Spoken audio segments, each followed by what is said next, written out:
നമസ്കാരം സുഹൃത്തുക്കളെ, ഇന്ന് നമ്മൾ സംസാരിക്കുന്നത് നാസ അസ്ട്രോനോട്ടുകളായ സുനിത വില്യംസും ബഡ്ജ് വിൽമോറും നേരിടുന്ന അപ്രതീക്ഷിത സാഹചര്യത്തെക്കുറിച്ചാണ്. ഇവർ ഇപ്പോൾ ഇന്റർനാഷണൽ സ്പേസ് സ്റ്റേഷനിലാണ്. ജൂൺ 13-ന് തിരികെ ഭൂമിയിലേക്ക് വരാനായിരുന്നു പദ്ധതി. എന്നാൽ ബോയിംഗ് സ്റ്റാർലൈനർ എന്ന ബഹിരാകാശ പേടകത്തിലുണ്ടായ സാങ്കേതിക പ്രശ്നങ്ങൾ കാരണം ഇത് അനിശ്ചിതമായി നീട്ടിവച്ചിരിക്കുകയാണ്. സ്റ്റാർലൈനറിൽ ഹീലിയം ലീക്കുകളും ത്രസ്റ്റർ പ്രശ്നങ്ങളും കണ്ടെത്തി. നാസയും ബോയിങ്ങും ഈ പ്രശ്നങ്ങൾ പരിഹരിക്കാൻ ശ്രമിക്കുന്നുണ്ട്. എന്നാൽ അസ്ട്രോനോട്ടുകൾ കുടുങ്ങിപ്പോയിട്ടില്ലെന്ന് നാസ വ്യക്തമാക്കി.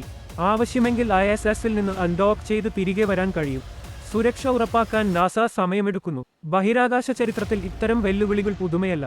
1970-ലെ അപ്പോളോ 13 ദൗത്യം ഇതിനൊരു ഉദാഹരണമാണ്.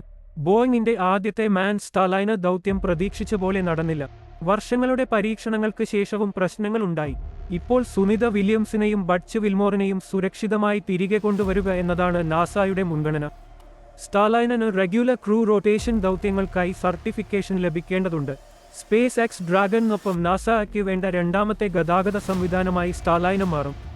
നിലവിൽ ഹീലിയം ലീക്കുകളുടെ കാരണം കണ്ടെത്താൻ കഴിഞ്ഞിട്ടില്ല.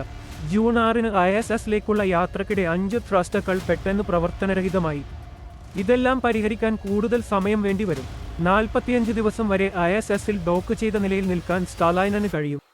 അടിയന്തര സാഹചര്യത്തിൽ അസ്ട്രോനോട്ടുകളെ തിരികെ കൊണ്ടുവരാനും സാധിക്കും. നാസയും ബോയിങ്ങും സുരക്ഷയ്ക്ക് മുൻഗണന നൽകി പ്രശ്നങ്ങൾ പരിഹരിക്കാൻ ശ്രമിക്കുകയാണ്.